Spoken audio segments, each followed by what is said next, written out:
I wanted to start, though, with Chelsea. And I'm starting it with a question.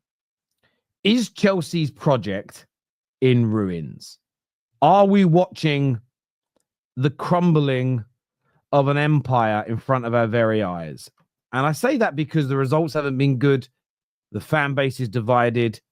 And of course, I know there'll be Chelsea fans in the chat that will say, no, Terry, the answer is no. It's absolutely fair that you have that opinion. But today, Simon Phillips, who again, maybe one of the biggest content creators, one of the biggest journalists and most respected Chelsea fans out there, posted this.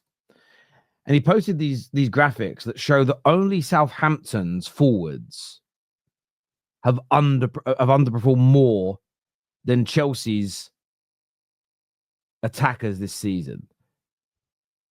The vast majority are underperforming against the expected goals and the chances that they've had.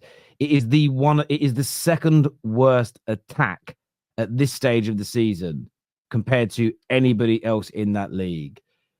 We've already seen more youngsters are being purchased as opposed to the experienced players. The experience they bought last summer in Sancho, they may not keep. Already, people are writing off Tosin as not being good enough. Neto, there isn't the output there. Large money has been Simon Phillips tweet, right?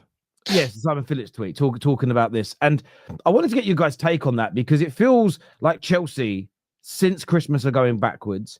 Most people do not believe they're going to make Champions League and get that money that's needed to refresh the squad. They're buying more kids. Again, we've seen the deals. There's talk of maybe buying experience, but they're going to have to sell to do that. But who is it they're going to be able to sell? A lot of Chelsea fans are fuming. They're protesting, and they believe the project's in ruins. And I wanted to pose that question to you guys today. Can I start this with saying something? I actually think lately I've been thinking about it in a different way completely. I think we have been very, very harsh on the ownership. I think we have been only looking at the negative side of this Chelsea project. And there is a lot of negatives. The way they approach the market, the kids not buying striker when they need one, not buying a goalkeeper when they need one, and all this stuff. But we keep forgetting that this ownership also bought Neto when everyone wanted Neto for 60 million from Wolves. Like, this ownership has done some good things for Chelsea. They bought experience. Even Jadon Sancho, even though I think Jadon Sancho should have left England, having a deal for Jadon Sancho for 25 million only, that is a good business for Chelsea, because even if Jadon Sancho is not good, they can redeem him and make profit of him. Tosin on a free, even Hussam and all of us praise that a little bit. Caicedo deal, everyone wanted Caicedo, including Liverpool. So this ownership has done some good. The problem with this ownership is now the rest of the bad things that they do. Not buying the striker when they need, not buying the goalkeeper when they need, hiring Enzo Maresca, changing the direction of, changing the objective of the season. I don't want us to sit here and portray everything that this ownership does is bad. The fact that Neto didn't work, that is not their fault. For example, Darwin Núñez, as a signing for Liverpool, at that time when Liverpool signed Darwin Núñez, nobody thought that Darwin Núñez would be that much of a flop, because he was coming from a 30-plus goal in Portugal.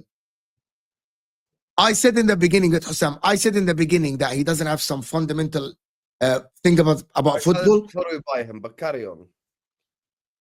You were skeptical about it, but you can't tell me that a guy that has 30 goals. But you get my point, Sam. Like, a lot of people said that Darwin Núñez is a good signing for Liverpool. Yes, you a little bit overpaid. But I don't want us to sit here and be disingenuous about everything this ownership did is wrong. No, they had some good moments, they had some good signings, and they had some bad ones. People say Malo Gusto. Malo Gusto is a good business. Cheap. Disas is a bad business. But Yashili looked good in the beginning. Here is the problem, and now here is the problem about this Chelsea thing. It's all about what they are trying to do, and they're trying to impersonate Arsenal now. They looked at Arteta, and they said, we're going to get Enzo Maresca. I knew this was coming. I knew it. But you know the drill. You know what they're looking for? Now, and watch the PR of Chelsea. I'm going to let you talk now. We're going to get, what is this kid's name? Dibbling from Southampton? Yes. We were talking about it yesterday. I was talking about with Shez and the guys yesterday. They're gonna get Delap. Okay, that is basically Arsenal's project. You're getting young players up and coming, and you're trying to bring them up and build a team and telling the people that we're gonna win trophies in 2-3 years. We're And still they just rising. signed Wenda as well. Exactly. Like, in one hand, you are signing the Declan Rices, which is the Caicedos, and in the other hand, you want to sign Delap. Yeah, Delap is a good forward, but I'm sorry, Delap is not the guy that is going to get you up to challenging and win trophies against Man City. He's not. He's just a good player, dribbling as well. So we just don't want to be so harsh on Chelsea in terms of like the ownership that When you say like imitating Arsenal, I actually don't think that's not like wrong. That's not that wrong. I'll be honest with you. I do think that they are like headed more towards like the project approach, a lot more towards the project approach than people think, because obviously like their core players are all young, and like maybe even their 3 best players this season, I'll probably say, are all young. Like, you know, Palmer, Enzo, and Caicedo, all 3 are youngsters. Now, in terms of their attack underperforming, I actually heard what Mo have to say, and I understand what he's saying, because in the summer when they signed Pedro Neto, no one is going like, oh, he's going to be a flop, he's crap. No one is saying that. Like, you know, when he was at Wolves, many people would have taken like Pedro Neto at their club, whether it be backup or a starter. Sancho, same in terms of like, you know, he played well at Dortmund. He's not that bad. You know, he's experienced player.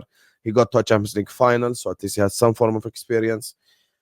So like, I understand where he's coming from, but the problem is with his logic is, now if you're saying it's not the ownership fault, then you have to shift the fault to the manager. Then no, that's it the is reason why. it's the ownership that they got this manager, and they got him Joao Felix. But that's the problem. They have this thing or something. They signed him good players that he should use, like So it's Tosin, Maresca's fault, basically, is what you're saying. basically, and then getting Enzo Maresca and telling him, here's Joao Felix for you, here's Vega for you. Like, but I don't want Vega, but I don't want Joao Felix. I don't want to use these guys. And then giving him Dewsbury Hall, and he's not. Why is this guy not using Dewsbury Hall? He used to be coaching this guy last year. Why he's not using him? I don't think Dewsbury Hall would have made a difference to him. But why? Come on, man, Mo. They have Enzo Caicedo. Like, Habibi, they paid 35 million pounds for the guy. yeah, and they're using him for what they paid money for him, which is Conference League, Cup games. That's it. I'm sorry, 35 million pound guy is not a Conference League player. Hussam. It's not. To them, he is. I think what's interesting about it, gents, is this. you are right, Mo, when you said at the start of your view that they have bought players that a lot of people wanted.